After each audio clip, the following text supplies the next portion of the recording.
A parte de questões ambientais, né?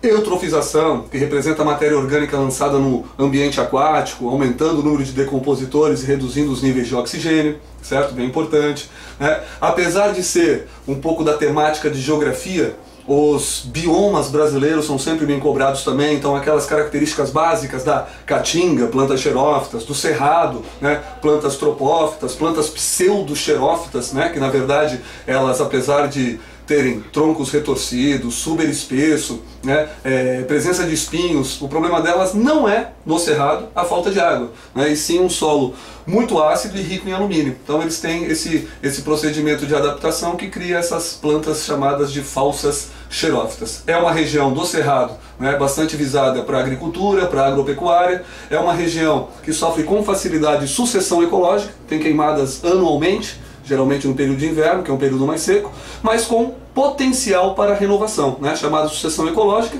que é um evento ecológico que ocorre em 3 etapas: ecese, série e clímax.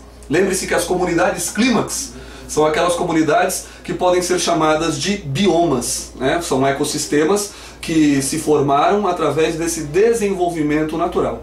Ecossistema reúne fatores bióticos e abióticos, mas um ecossistema clímax pode ser definido como bioma. Quais são os principais biomas brasileiros então? Caatinga, Cerrado, Floresta Amazônica, Mata Atlântica, Mata de Araucárias, né? Existem alguns ecossistemas de transição, como é o caso, né, do Pantanal, do Manguezal, que é um ecótone ou ecossistema de transição entre ambiente marinho e dulcícola, né? E o Manguezal nós temos aqui bastante em Florianópolis, um importante berçário natural para a procriação de crustáceos, peixes, aves, com adaptações aí envolvendo a botânica, né? Plantas que vivem no manguezal apresentam raízes pneumatóforas, né? Que são raízes que buscam o oxigênio para sobreviver nesse solo lodoso e com carência dessa substância.